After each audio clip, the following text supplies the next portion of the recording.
그리고 그분이 나의 통치자다 하는 말입니다.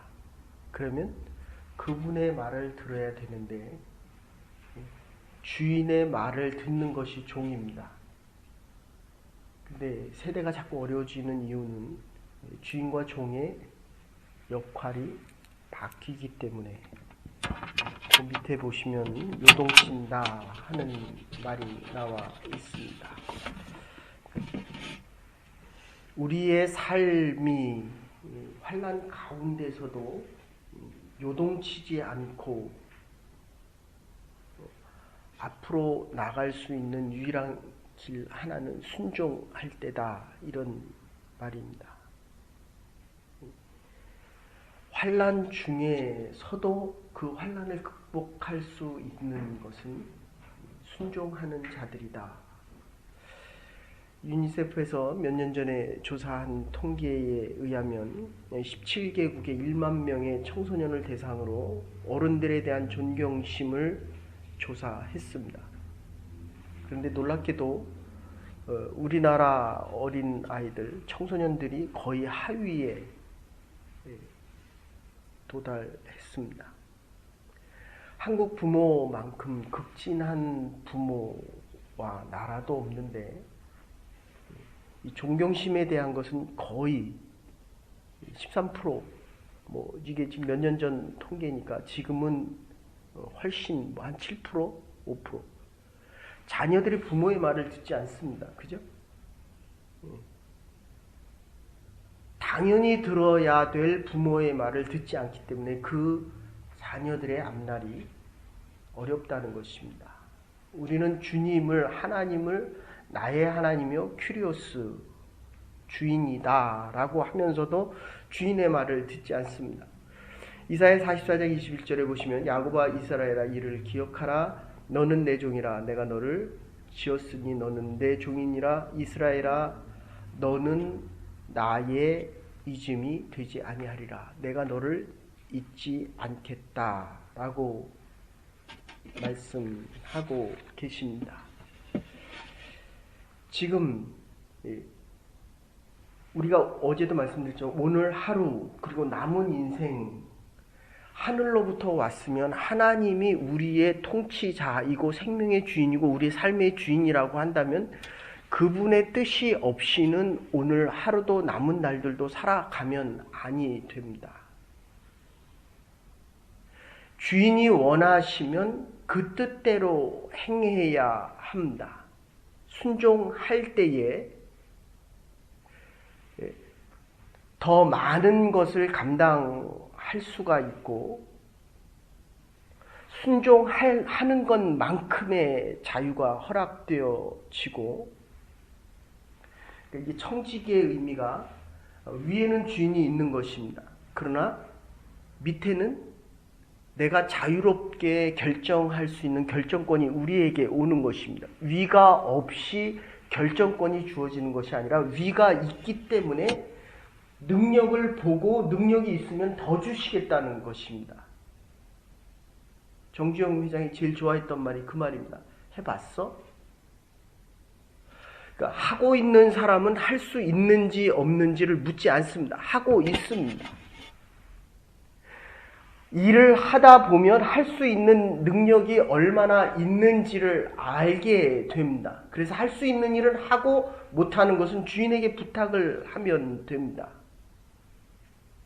그렇기 때문에 불평하지 않습니다. 감사와 기쁨과 스스로 족한 줄을 아는 자족함이 넘쳐나게 됩니다. 더 중요한 것은 주인이 맡긴 일은 그 결과가 어떠하든지 주인이 책임지겠다 하는 것입니다. 우리가 하나님의 일을 할 때에 가장 소중하고 값진 것은 자유할 수 있다는 것입니다. 하나님의 것이기 때문입니다. 하나님이 책임져 주시기 때문입니다. 그래서 환난 없는 인생은 순종하는 인생입니다. 순종하기 때문에 책임을 하나님이 지는 것입니다. 환란이 있어도 극복할 수 있습니다. 감사와 기쁨과 자족함이 있기 때문에 환란 가운데서도 앞을 향해 나갈 수 있는 것은 책임이 하나님께 있기 때문입니다. 주인에게 있기 때문입니다. 회사를 경영해 보면 노사의 분쟁이 일어나는 이유는 경영을 하는 사람과 그리고 일을 해야 되는 사람의 역할이 분명한 것입니다. 근데 자꾸 일을 해야 되는 사람이 일을 안 하고 자꾸 결정을 하려고 합니다. H사의 그 노사 분규를 보면 이 노는 이 일을 하는 것입니다. 근데 그분들이 자꾸 결정을 하니까 연봉을 1억, 2억씩 받으면서 이분들은 일을 안 하고 자꾸 위에 노처럼 사처럼 자꾸 결정을 합니다. 이게 자꾸 바뀌어 갑니다. 그래서 GM이라는 자동차도 어쨌든 망하고 나서 그 주식을 일부에 다 처분하고 나니까 새로 자동차가 만들어집니다. 근데 같은 회사입니다.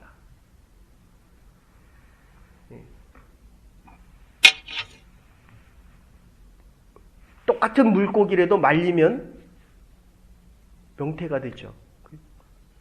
황태가 되기도 하고 명태가 되기도 하고 얼리면 동태가 됩니다. 그냥 놔두면 명태가 되고 그냥 먹으면 생태가 됩니다. 그러니까 우리의 인생이 누구에게 잡혀서 어떠한 인생을 살아가느냐에 따라 우리의 인생은 정말 달라집니다. 어쨌든 환난 중에도 환난을 이겨갈 수 있는 것은 그 책임을 주인이 질 수 있기 때문이라는 것입니다. 그만큼 우리의 선택의 폭과 할 수 있는 일도 많아지게 된다는 것입니다. 오늘 본문에서는 그래서 너의 집을 반석 위에 져라. 믿음의 기초 위에 져라. 이 지중해성 기후, 이스라엘이 있는 나라의 기후는 우리가 알듯이 겨울에 비가 많이 옵니다. 여름에 비가 없습니다. 그러니까 여름에 집을 지을 때 쉽고 빠르게 지으려고 한다면은 흙과 모래 위에 그냥 지으면 됩니다. 그런데 바위 위에 지으려고 하면 오랜 세월, 오랜 시간이 필요로 합니다. 쉽게 얻은 돈은 쉽게 나갑니다. 쉽게 얻은 권력은 많은 것을 누리려고 하고, 이 원래 킹이란 말 안에는 servant란 말이 같이 들어가 있습니다. 지금 한국에는 총선 기간 중입니다. 사람들이 정치인들을 보기 싫어합니다. 여당도 싫어하고 야당도 싫어합니다. 이유는 뭡니까?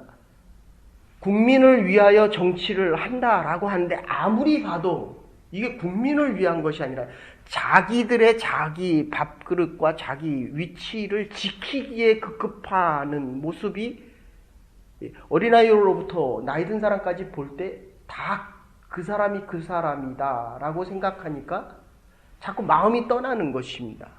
어제 말씀드린 대로 이 마음이 하나 되어야 내가 그 사람을 위해 봉사하고 싶어하고 그분들이 위하여 봉사하는 이 마음에 기쁨과 감사함이 있습니다. 어쨌든 이 환난 가운데서도 극복해 갈 수 있는 것은 우리의 월드 트레이드 센터가 무너질 때 우리가 아는 대로 밑에 기초를 튼튼히 했습니다. 지진이 일어나도 지진이 강도 6, 7대도 견딜 수 있도록 밑에만 튼튼하게 해놨습니다. 그래서 일본은 지진 강도가 6에 7에도 견딜 수 있는 건물을 졌는데 우리는 3과 4에 이길 수 있는 5 이상 안 넘어가는, 이렇게 져놨더니 지진이 자꾸 환태평양 주위에서 자꾸 일어나고 나니까 우리도 보강 작업을 자꾸 했습니다. 근데 월드 트레이드 센터는 옆에서 와서 쳐서 무너지리라고는 정말 어떤 건축가도 생각을 못했습니다. 집안이 흔들리는 건 생각을 했지만 옆에 사람이 와서 치는 것은 옆에 충격으로 인해서 그러니까 그냥 무슨 그 장난감 블럭 무너지듯이 그냥 무너져 내렸습니다. 우리의 인생, 나의 인생, 믿음의 기초가 든든한 것 중요하지만 믿음의 동역자들, 여러분들 우리가 제일 힘들어하는 게 이 자녀들이 어려워질 때입니다. 그리고 특히 이민에선 같이 신앙생활 하던 사람들이 떠나거나 우리의 마음을 받아주지 못할 때입니다. IMF가 일어나고 나니까 2,500명이 순식간에 세상을 떠났습니다. 내 잘못이 아닙니다. 외적인 충격입니다. 환율의 변화가 생기고 경제에 문제가 생겼더니 아무리 든든했던 기업도 가정도 순식간에 무너집니다. 지금 외부적인 충격을 이야기하고 있습니다. 그래서 야고보서 1장 22절에 보면 우리가 마태복음에도 나오죠. 마태복음 21장에도 나오지만 두 아들의 비유에서 하나는 가겠다 그러고 안 가고 하나는 안 가겠다 그러고 갔습니다. 그래서 야고보서 1장 25절에 보면 자유하게 하는 온전한 율법을 들여다보고 있는 자는 듣고 잊어버리는 자가 아니로 실행하는 자니 이 사람이 그 행하는 일에 대해서 복을 받으리라. 늘 말씀드리지만 로마서는 믿는 자들을 위해서 썼고 로마서는 믿지 않는 자들을 위해서 썼고 야고보서는 믿는 자들을 위해서 썼습니다. 그렇기 때문에 믿음은 행위입니다. 행하지 않고는 능력이 생기지 않는다는 것입니다. 전도해보지 않고는, 아이를 낳아보지 않고는 생명의 소중함을 알지 못합니다. 살아있어야 생명을 전할 수 있고 살아있어야 우리의 자녀들을 생명 있게 키울 수가 있습니다. 행할 수 있어야 능력이 있다는 것입니다.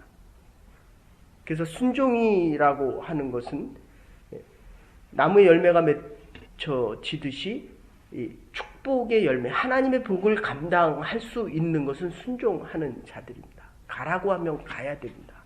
멈추라고 하면 멈춰야 됩니다. 행하라고 하면 행해야 됩니다. 여기에 하나님의 축복과 믿음의 열매가 있다는 것입니다. 순종을 어릴 때부터 배울 수 있는 사람, 가야 할 것과 가지 말아야 될 것을 배울 수 있어야 하나님의 복을 받아 감당하게 된다는 것입니다. 두 번째는 그래서 낮은 자리에 있어도 높은 인생을 살아가고 싶으면 겸손할 수 있어야 합니다. 다윗이 압살롬이 반역을 일으켜서 도망가게 될 때 요압이 압살롬 아들의 반역을 제압할 수 있었습니다. 그래서 죽이려고 할 때 다윗이 그렇게 얘기합니다. 놔둬라. 저건 하나님께서 하시는 겁니다. 이거 하나님의 사람들의 마음입니다. 내가 아무리 그거 하고 싶어도 하나님께서 말씀을 통해서 기도로 믿는 자들의 동역자들의 말을 통해서 멈춰라 라고 하면 그건 멈춰야 됩니다. 아무리 자신이 없고 아무리 아니 될 것 같아도 하나님이 제자들을 통해서 주께서 제자들을 보내십니다. 가서 행하라고 합니다. 제자들을 보내시면서 병든 자 아픈 자를 고치라고 이야기합니다. 그것도 나의 이름으로 고치라고 이야기합니다. 그러면 가서 주의 이름으로 그것을 행해야 합니다. 행할 때 그것이 축복이 된다는 것입니다. 그런데 그거를 행할 때마다 주의 일을 행했기 때문에 너희들이 주의 자리에 서지 말라는 것입니다.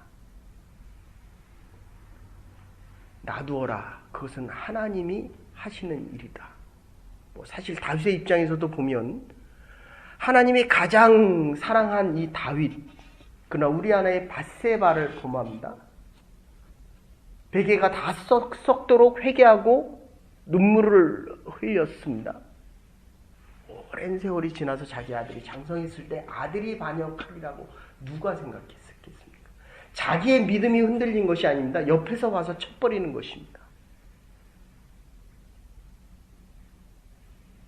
하나님이 하시는 일이다.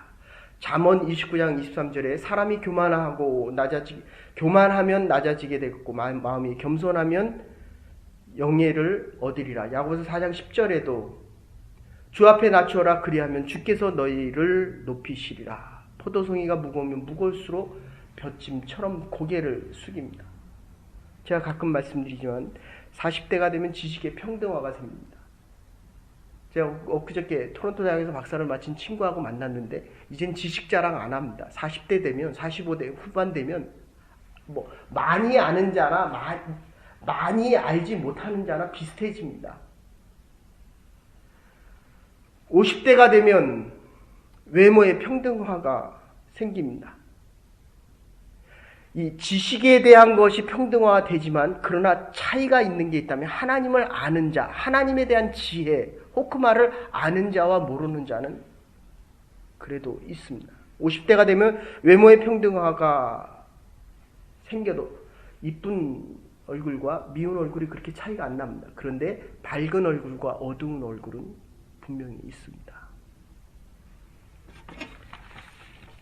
60대가 되면 성리의 평등화가 오는데 남녀의 구분이 없어진다는 겁니다. 이게 옆에 앉아도 별로 감동이 별로 없습니다. 그런데 자존감, 사랑받은 자와 사랑하는 자의 차이는 생기게 됩니다. 이성 간의 사랑이 사랑을 주는 자와 사랑에 받는 자. 70대가 되면 건강의 평등화가 오기 시작합니다. 걷는 거 보면 다 비슷합니다. 운동을 해도 거기서 거기입니다. 그런데 이 비전이 있으면 하나님이 주신 이 꿈을 잃어버리지 않으면 정말 생기가 있고 활기차입니다. 80대가 되면 재물의 평등화가 됩니다. 돈이 있으나 없으나 특히 이 사회는 더 그렇죠. 그 재물 가지고 그렇게 자랑할 것이 못 됩니다. 먹을 수 있는 한계가 있고 쓸 수 있는 한계가 있기 때문에. 그러나 가치의 차별화는 생깁니다. 90대가 되면 생사의 평등이 생깁니다. 살았으나 죽었으나 그것이 그렇게 차이가 아니 됩니다. 그런데 영원한 생명의 차별화는 분명히 있게 됩니다. 그래서 어거스틴은 모든 죄의 시작은 교만으로부터 시작되는데 기독교가 말하는 원죄는 바로 이 교만이다. 하나님처럼 되고 하나님의 자리에 앉고 싶어 하고 하나님이 이루신 것을 내가 이루었다라고 생각합니다. 자꾸 우리가 나이가 들어가고 모든 생명의 평등화와 외모의 평등화가 되어갈수록 이것은 다 하나님으로부터 온 것임을 계속 확인해 갈 수 있다는 것입니다. 제가 한국에 있을 때 어떤 회장님 댁에 갔는데 그분이 한 곳을 보여줍니다. 보니까 낡은 신발과 이 의복을 1년에 하나 봄 여름만 갈아 입으셨습니다. 제가 아는 S교회 K 목사님도 1년에 4벌 양복을 똑같이 10년, 20년 교인들이 얼마나 수만 명이 되는데 얼마나 많은 분들이 선물을 해줘도 본인이 입으셨던 그 얼굴에 여기를 보면 다 헤어지셨습니다. 이거를 왜 두고 계십니까? 내 마음이 달라질 때마다 이 방에 들어와서 이것을 봅니다. 내가 여기 와서 처음 살았을 때 피난 나와서 이렇게 어려웠던 그때를 기억하기 위해서 그 마음을 잊어버릴까 봐 여기를 다시 찾게 됩니다. 세 번째는 이렇게 이야기합니다. 주인을 높이는 영광된 인생은 비전을 위하여 최선을 다하는 사람들입니다. 얼마를 가졌느냐가 중요한 게 아니라 얼마를 남겼느냐가 더 중요합니다. 얼마나 높이 올라갔느냐가 아니라 지금 있는 곳에서 얼마나 감사하고 기뻐하며 자족할 수 있느냐 하는 것입니다. 예레미야 48장 10절에 여호와 일을 태만히 하는 자는 저주를 받을 것이니라. 로마서 12장 11절에 부지런하여 게으르지 말고 열심을 품어 주를 섬기라고 이야기합니다. 에머슨도 열심 없이 성취된 위대한 일은 하나도 없는데 우리가 살아가면서 정말 이게 하나님의 것이기 때문에 우리가 원하는 것이 월드 트레이드 센터가 다 무너졌을 때 그곳에 가서 빌리 그레함 목사님이 설교하신 그 말씀은 한마디였습니다. 보십시오. 다 무너졌습니다. 우리가 자만하고 교만하고 나태했던 모든 것들이 다 무너졌습니다. 그러나 저 베이스 안에 있는 기초 안에 있는 것은 결코 무너지지 않았습니다. 그것이 미국민의 믿음이요 하나님을 향한 신앙과 하나님을 믿는 기쁨입니다.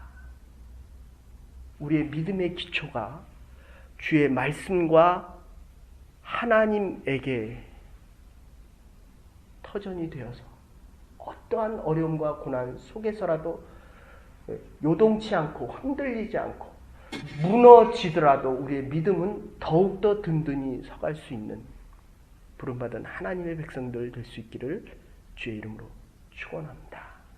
이제는 교회머리 되신 우리 주 예수 그리스도의 극진하신 은혜와 하나님의 무한하신 사랑과 성령의 감동 교통하심이 믿음의 기초 위에 교만하지 않고 충성되이 맡겨진 사명을 다 감당하기로 결단하는 하나님의 백성들과 하나님의 교회와 우리의 남은 날들 위해 이제로부터 영원토록 함께 하시옵기를 축원하옵나이다. 하나님 앞에서 큰 일을 기대하고 큰 일을 시도하며 소망하며 살아갈 수 있는 하나님의 백성들 되기를 바랍니다.